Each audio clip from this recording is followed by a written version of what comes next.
There you go. I was just telling Craig that he actually did pick Jude Bellingham at the beginning of the season to win Player of the Season. I'm not sure I did. I think you did, you know.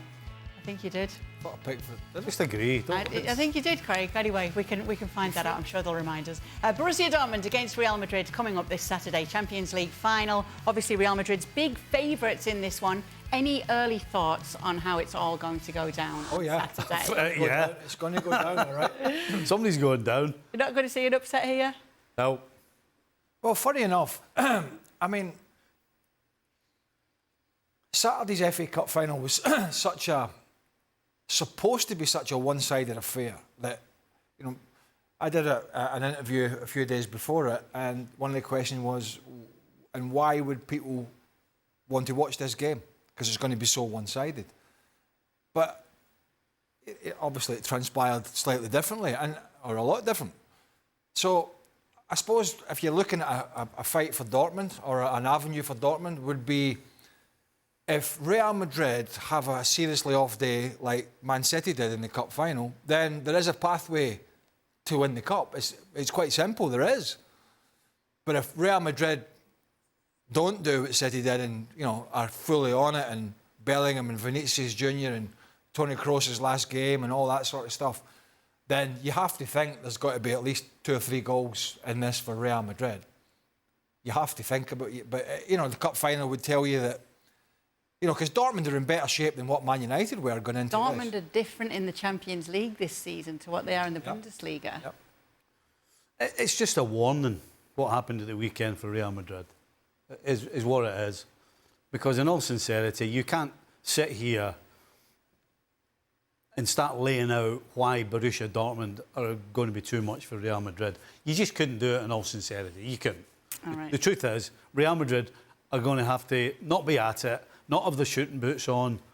Dortmund are going to have to defend like tigers and take advantage of any situation they get on the break. Just similar to what we saw at the weekend. How's a tiger defend? Oh, so you don't want anything to do with a tiger, let me tell you. I've just had word, actually, that I was right on you picking Jude Bellingham. Aye, all right. But it wasn't only you. Well, of course it wasn't only me. He did as well. Oh. Well, it was kind of obvious, wasn't it? I mean, was it? You picked it before he'd even started at Real Madrid. Like, obviously, we knew he was there. Well, it was either him or Vinny. Hold on. I mean, the options weren't that many, were they? You picked him before the season started because it was an unknown quantity. Jude Bellingham coming into Real Madrid. I wonder how he's going to do. This fantastic young footballer, very level-headed. All right, well... Is that where we're at these days? We've stooped so low, we have to pat ourselves in the back. I patted you on the back, all right? I patted you both on the back. Don't worry, you weren't giving yourselves a... Tiger, that's... We don't need it.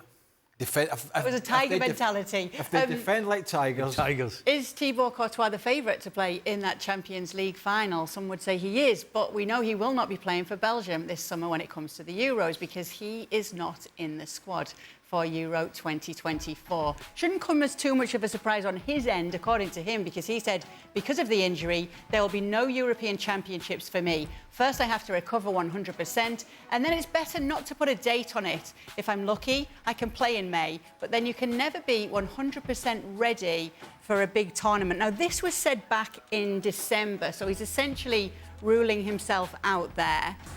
Now, obviously, remember, Thibaut Courtois walked out in June on the national team after Eden Hazard retired. I must have... Listen. Had a falling out with Domenico Tedesco. But, yeah, what do you make of all this? Well, I can't figure it out. I had an email this morning from a producer and about 3 million words on it. I nearly threw my phone at the TV. I was like, I've got this many... see, for a goalkeeper, I only need 5 words for a goalie. Right? So whose fault is it? I mean, this is just BS. Oh, the information we have, ring him. Ring his agent. Or just come out in the press and say, he doesn't want to play.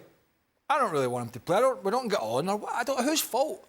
Well, when this happened, I still can't figure out 6 months later whether it's over the captaincy, whether he doesn't want to play, whether he's in the huff, whether the manager's a bit of a pain in the backside. I don't know. Regardless of what it's over, Courtois is basically saying, shove it up your jumper. But that's what he's doing. Given the quality of a goalkeeper that Courtois is it not worth the national team coach trying to make amends here and at least reaching out to him to see if they can do that? Not if he knows he's going to tell him to take a, you know what, go and take a jump. this is convenient for Courtois not to look or be obviously turning around and saying, I'm not going because of this guy. Courtois is being nice here. He's making it a good excuse that he's been out for so long that he needs to take it easy.